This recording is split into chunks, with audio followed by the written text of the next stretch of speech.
Yan, magandang hapon sa ating lahat. Magluluto tayo ng ating hapunan. Magigisa ako ng mais. Yan, ang sahog. Simple-simple lang. Malunggay na kinuha sa kapitbahay. May giniling at dinalatang hipon. Yan. At saka di simple yung mga pampalasa. May isang cubes ako dyan. Siyempre, bahala na kayo kung anong ilabas. Basta ako, sa paggagawa ko nito, hindi nawawala yung cubes. At hipon. Na. Ayan, sa mainit na mantika ay aking ginisang sibuyas at bawang. Dahil iyan ay luto na, lagay natin ang giniling.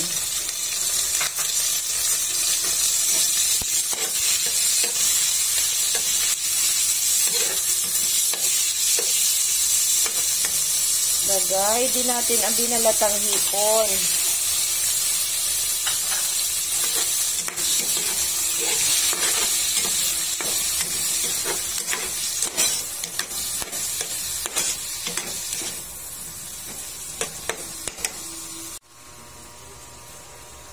Lagyan natin ang asin, syempre.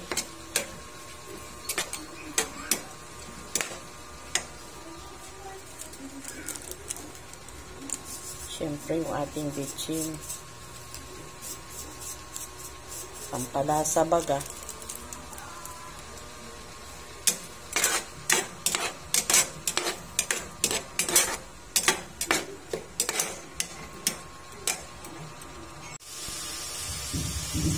Tayo ng paminta.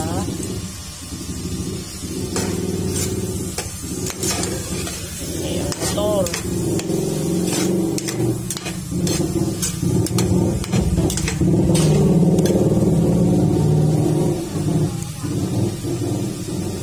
Gana natin siya na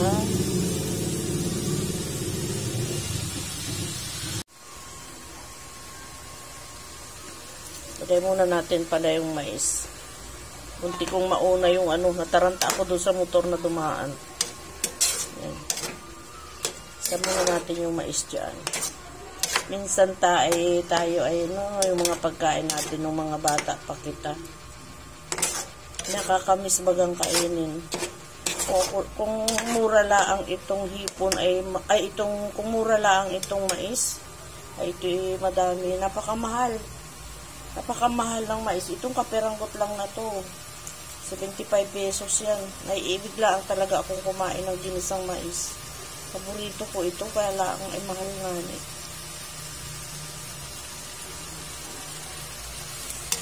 Napakamahal ng mais dito. Tingnan mo, kaperanggot yan. Ako. Ngati, 2 pirasong ginadgad na mais na yan.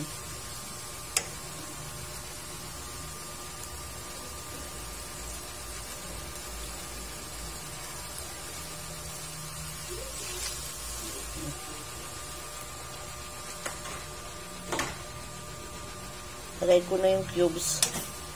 1 pirasong cubes.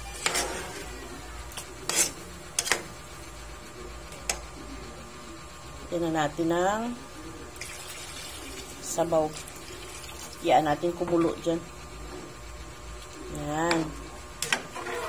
Kakuloy natin dyan. Yan natin kumulo at lumabas yung tunay na lasa. Wala akong nakita kaninang mushroom. Dapat may mushroom, kaya lang wala akong makita kaninang mushroom. Hintayin natin kumulo, tsaka natin ilagay yung ating malunggay at tikman natin kung tama na ang kanyang lasa. Ayan, okay na. Luto na ang ating mais. Lalagay na natin yung ating mahiwagang malunggay. Kinuha sa tanim ng kapitbahay. Yan, ang ating hapunan. Corn soup, mais soup, yummy. Yan, sarap. Sa probinsya, magandang gumawa nito, madami ang mais. Dito kasi, ang mahal ng mais, kaya kaunti lang ito. Talagang lang, para lang sa mag-asawa. Bagay dadalawa naman talaga kaming makain ito. Okay, thank you for watching. Maraming salamat.